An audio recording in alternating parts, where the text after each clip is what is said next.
Good morning, one and all. My work is to study the exciton energy in an indium phosphate zinc sulfate core shell quantum dot nanostructure. This is the outline of my talk.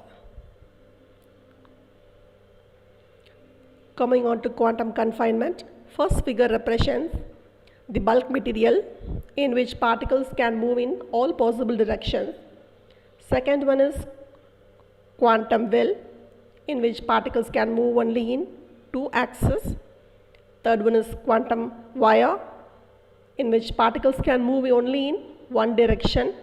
Third one is quantum dot in which particles cannot move freely. This can be achieved by reducing the size to 10 nanometer, which will change the electronic and optical properties of the sample. This kind of quantum dots can be synthesized from semiconductors as well as metals.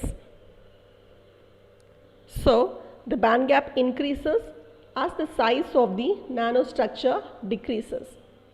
The energy levels are discrete by reducing size. The color of photoluminescence changes from red to blue as quantum dot diameter is reduced from 6 to 2 nanometer. So, this is a nanostructure of core shell quantum dots. So, I have taken indium phosphate as core and zinc sulfate as shell. The shell material should have higher band gap and non-radioactive recombination process. By considering the edge alignment of conduction and valence band, these quantum dots are divided into 4 types. So these are the properties of indium phosphate zinc sulfate core shell quantum dots. It has wide range of emission from 500 nanometer to 800 nanometer. So due to large exciton Bohr radius. So group 2,4 type semiconductors have size tunable absorption and emission spectrum. And it is this kind of quantum dots have uniform size distribution, exotic optical application, photoluminescence, high quantum yield, etc. So this water soluble indium phosphate zinc sulfate quantum dots are safer alternate to cadmium selenide zinc sulfate quantum dots. So now many of the biological applications uses these kind of cadmium quantum dots. But these cadmium quantum dots leaches cadmium 2+ ions, which is toxic. So indium phosphate zinc sulfate core shell quantum dots can be used alternative to cadmium material. So these are the applications of my material. So coming on to background motivation. In this work, the temperature dependent exciton energy as a function of dot radius, that is core radius of the indium phosphate zinc sulfate core shell quantum dots are carried out. The electric and optical properties of quantum dots can be improved by external perturbation. Perturbation is the disturbance we are giving by an external force. The thermal behavior and fluorescence spectral shape of indium phosphate zinc sulfate quantum dots are studied. The temperature range has been taken between 7.5 Kelvin and 295 Kelvin, which is subjected under pulsed UV radiation. These are the perturbations we have taken. So, and how the exciton binding energy reacted to these perturbations are calculated. So, this is the Hamiltonian equation of the exciton, that is strained exciton.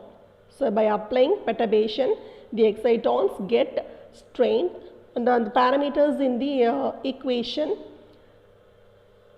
gives the values of the exciton. This Hamiltonian operator acts on the wave function and gives the eigenvalue of the electron and hole. So we have considered here the value in the single band effective mass approximation. and all the calculations are done by variational formalism. So this is how energy band gap difference is calculated. The strain effect induces an extra potential and confined potential is calculated, and V0 is the offset potential. So by considering all these values, energy band gap can be calculated. So this is a trial wave function we have chosen. From this wave function, we could able to calculate the energy eigenvalue of electron and hole using the Bessel's function, and by solving this transcendental equation, we could able to find the lowest binding energy of the electron and holes. Take into consideration of conduction and valence band around pi valley and matching trial wave functions and derivatives at boundaries of the quantum dots has to be taken into consideration. And using all these values, we could able to get the binding energy of the exciton. So we all know what is exciton. That is a bound state of an electron hole which are attracted by the Coulomb force. So in the result, we have plotted the graph by varying the temperature and core radius and studied the binding energy. So binding energy increases with decreasing dot radius. It reaches a maximum value and then rapidly decreases due to Coulomb interaction between electron and hole. The excitonic binding energy decreases with increase of temperature due to increase in dielectric constant. So by taking all these values, we can able to design a novel optical device based on excitons. So finally I conclude, so these parameters these values help us to design a novel material, and group 3, 4, group 2, 6 compound semiconductors